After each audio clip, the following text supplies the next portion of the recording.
आज के इस डिजिटल दौर में ना हर छोटी बड़ी संस्था का पूरा इंफ्रास्ट्रक्चर और काम करने का तरीका इंटरनेट पर ही निर्भर है।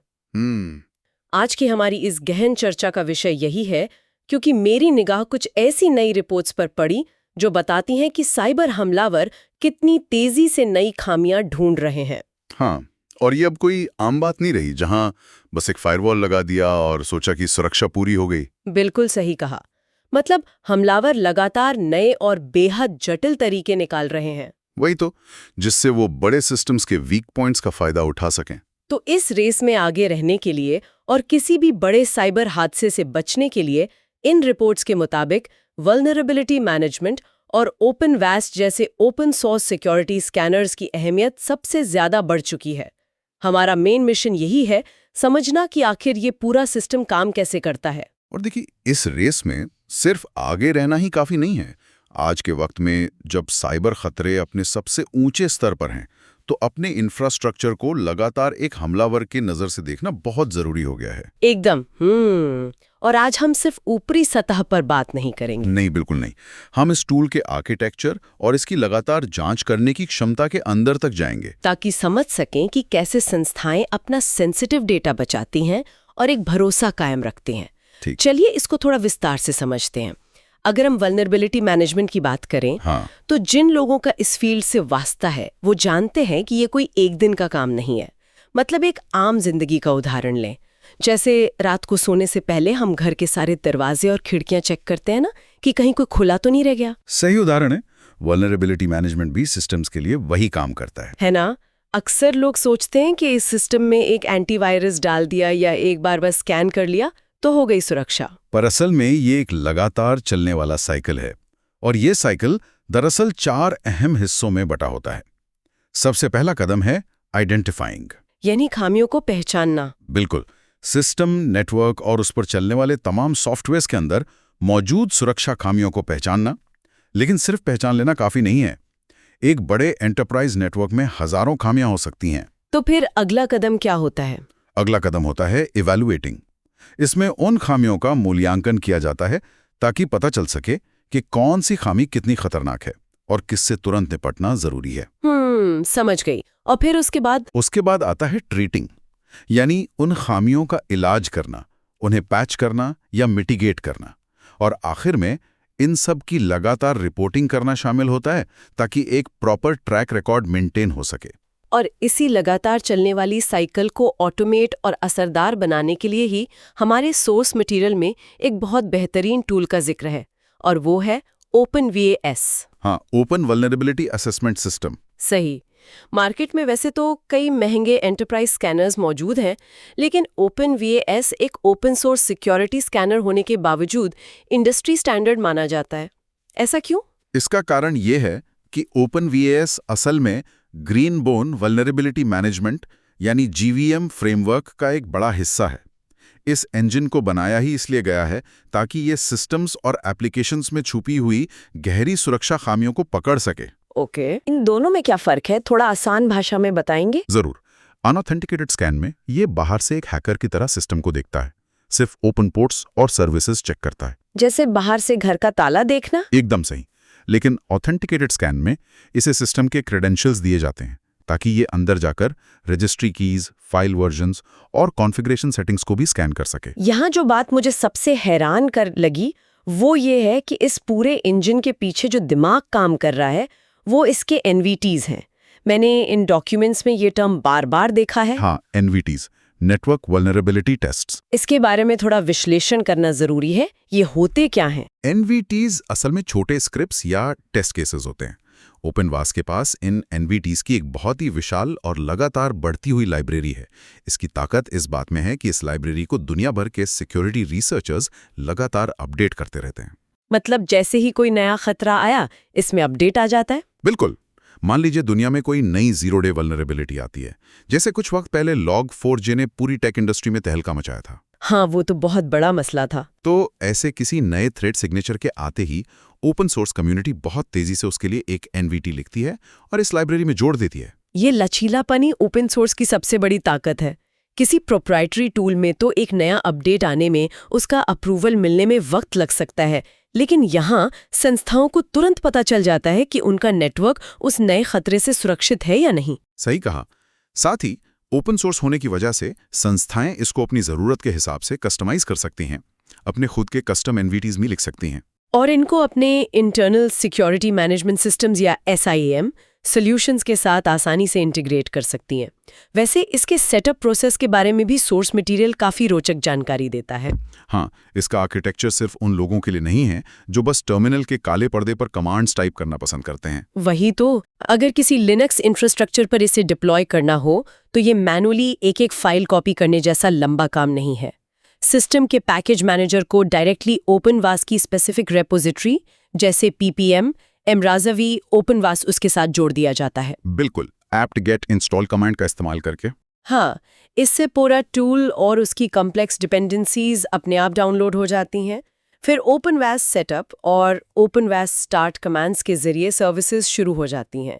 थोड़ा वक्त ज़रूर लगता है क्योंकि वो हज़ारों एनवीटीज़ को सिंक करता है, लेकिन उसके बाद सर्विसेज सीमलेसली चालू हो जाती हैं। और एक बार बैकग्राउंड सर्विसेज स्टार्ट हो जाएं तो जो चीज़ सिक्योरिटी टीम्स की जिंदगी आसान बनाती है वो है इसका वेब इंटरफेस, जिसे GSA कहते हैं, राइट? हाँ, ग्रीनबोन सिक्योरिटी असिस्टेंट। आमतौर पर इसे नेटवर्क के अंदर एक सिक्योर HTTPS कनेक्शन के जरिए पोर्ट 4000 पर एक्सेस किया जाता है। ये सिर्फ एक वेब पेज नहीं है बल्कि एक पूरा डैशबोर्ड है। मैंने देखा है, ये वेब इंटरफेस असल में एक कंट्रोल रूम जैसा लगता है।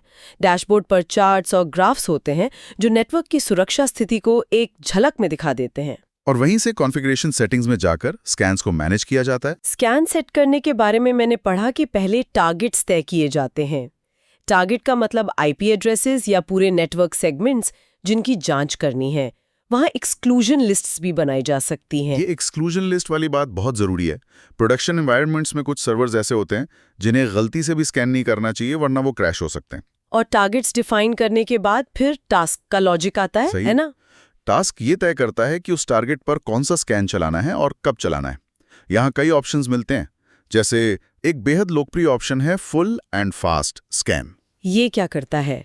इसमें ओपनवास लगभग हर नोन खामी को ढूंढने की कोशिश करता है, लेकिन उन टेस्ट्स को छोड़ देता है जिससे टारगेट सिस्टम के क्रैश होने का डर हो। और इन स्कैन्स को शेड्यूल भी किया जा सकता है, जैसे कि हर हफ्ते शनिवार रात 2 बजे स्कैन अपने आप रन हो जाए।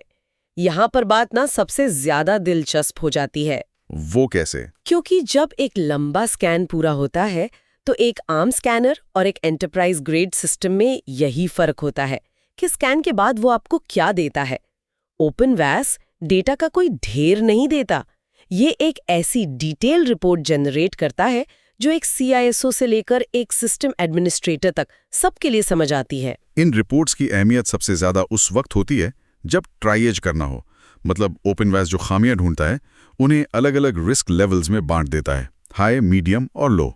इन्हें CGSS स्कोर्स के आधार पर रैंक किया जाता है, राइट? बिल्कुल। अब सोचिए, एक बड़े नेटवर्क में हजारों खामियां निकल सकती हैं। अगर सिक्योरिटी टीम को बिना रैंकिंग के लिस्ट दे दी जाए तो वो परेशान हो जाएंगे कि शुरुआत कहां से करें। सही बात है। इस रैंकिंग से उन्हें पता चल जाता है कि जो खामियां किसी डेटा ब्रीच की वजह बन सकती हैं उन्हें हाई रिस्क में रखकर सबसे पहले फिक्स करना है। और इस रिपोर्ट में हर एक खामी का गहरा टेक्निकल वर्णन भी होता है, कहाँ मौजूद है, किस सॉफ्टवेयर वर्जन में है और एक हमलावर इसका फायदा उठाकर आखिर क्या कर सकता है। लेकिन इस टूल की एक और बड़ी खासियत है जो मुझे पसंद आई। वो क्या? ये कि ये समस्या बताकर चुप नहीं हो जाता, ये सॉल्यूशंस भी देता है। हाँ, जिसे हम रेकमेंडेड फिक्सेस या मिटिगेशन स्ट्रैटेजीज कहते हैं। अक्सर IT डिपार्टमेंट में एक बड़ा फ्रिक्शन होता है सिक्योरिटी ऑपरेशंस और IT ऑपरेशंस के बीच। मैं समझ सकती हूँ। सिक्योरिटी टीम लंबी लिस्ट पकड़ा देती होगी और बोलती होगी इसे ठीक करो, और IT टीम परेशान होती है कि इसे ठीक कैसे करें जिससे सिस्टम ब्रेक ना हो। ओपनवास इस गैप को भरता है। हर खामी के साथ वो क्लियरली बताता है कि कौन सा पैच लगाना है या कौन सा पोर्ट ब्लॉक करना है। इस एक्शनेबल डेटा का इस्तेमाल करके संस्थाएं पैच मैनेजमेंट आसानी से कर सकती हैं।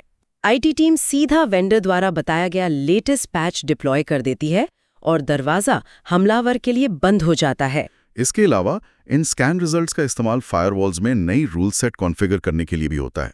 अगर किसी 0 डे खामी का पैच उपलब्ध नहीं है तो फायरवॉल ब्लॉक से काम चलाया जा सकता है। अगर हम इसको बड़े पैमाने पर देखें तो असली दुनिया में ओपनवास का इस्तेमाल कहाँ और कैसे हो रहा है?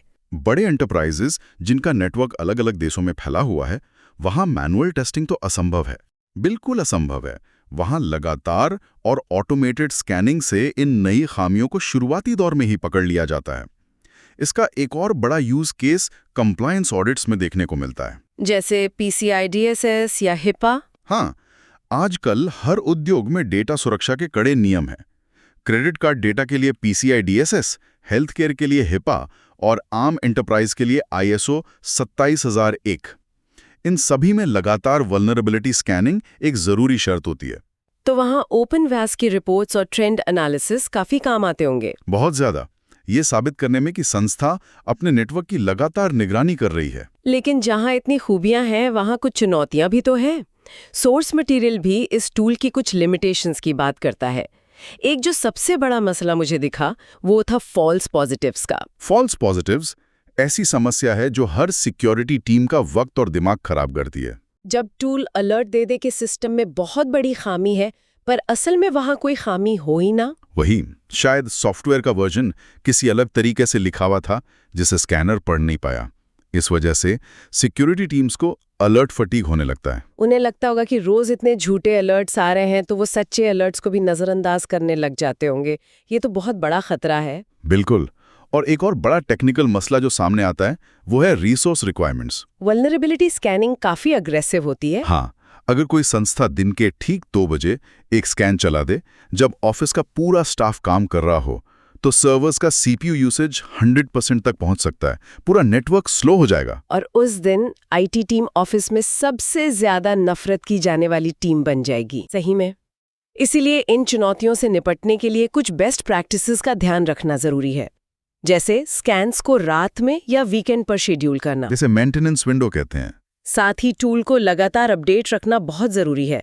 अगर ओपनवास की NVTs लाइब्रेरी पिछले 1 महीने से अपडेट नहीं हुई है, तो वो पिछले 1 महीने के नए खतरों को पहचान ही नहीं पाएगा। तो इसके लिए क्रॉन जॉब्स या ऑटोमेटेड स्क्रिप्ट सेट होने चाहिए। एक और बेस्ट प्रैक्टिस है प्रायोरिटाइज रिमीडिएशन। अगर रिपोर्ट में 500 खामियां आई हैं, तो सबको एक साथ ठीक करने से सिस्टम अनस्टेबल हो सकता है। सिर्फ टॉप हाई और क्रिटिकल वल्नरेबिलिटीज पर पहले ध्यान देना चाहिए। और ओपनवास को दूसरे टूल्स जैसे फायरवॉल्स और CM के साथ जोड़कर इस्तेमाल करना चाहिए, एक डिफेंस इन डेप्थ स्ट्रैटेजी के लिए। तो इस सब का आखिर मतलब क्या निकलता है? मतलब यही है कि आज के वक्त में वल्नरेबिलिटी मैनेजमेंट सिर्फ एक विकल्प या नाइस टू हैव फीचर नहीं रहा। ये एक मस्ट हैव जरूरत बन चुका है। संस्थाओं के पास अब ये छूट नहीं है कि वो चाहें तो इस पर ध्यान दें या छोड़ दें। उनकी रोजी रोटी, उनका डेटा और स्टेक होल्डर्स का भरोसा इसी पर टिका है। मैं इस पर यही जोड़ना चाहूंगा कि साइबर खतरे हर दिन रूप बदल रहे हैं। ओपनवास अपनी डिटेल्ड रिपोर्टिंग और एक्शनेबल फिक्सेस के जरिए IT और सिक्योरिटी टीम्स को प्रभावी ढंग से रिस्क्स को मैनेज करने की ताकत देता है। लेकिन इस पूरी गहन चर्चा के अंत में एक बहुत बड़ा सवाल खड़ा होता है। कैसा सवाल? देखिए, ओपनवास एक ओपन सोर्स टूल है। इसकी NVT लाइब्रेरी सबके लिए उपलब्ध है ताकि संस्थाएं अपनी खामियां ठीक कर सकें। लेकिन क्या होगा अगर साइबर हमलावर भी इसी ओपन सोर्स ऑटोमेशन और इन्हीं थ्रेट सिग्नेचर्स का इस्तेमाल करने लगे? ये बहुत ही गंभीर बात है। वही तो। वो किसी भी नेटवर्क को हैक करने के लिए उसके वीक पॉइंट्स का नक्शा बनाने में इसका इस्तेमाल कर सकते हैं, वो भी उससे पहले कि संस्था खुद अपना स्कैन चला पाए। ऐसी स्थिति में एक ओपन सोर्स सुरक्षा टूल अपने आप में एक हथियार बन जाता है। ये तो सच में सोचने पर मजबूर करने वाली बात है। और इसी सोच के साथ हम सुनने वालों को यहाँ छोड़ते हैं। ये आगे विश्लेषण करने के लिए एक बेहद रोचक विषय है। ऐसे ही कई और सवालों के साथ आपसे अगली चर्चा में मिलेंगे।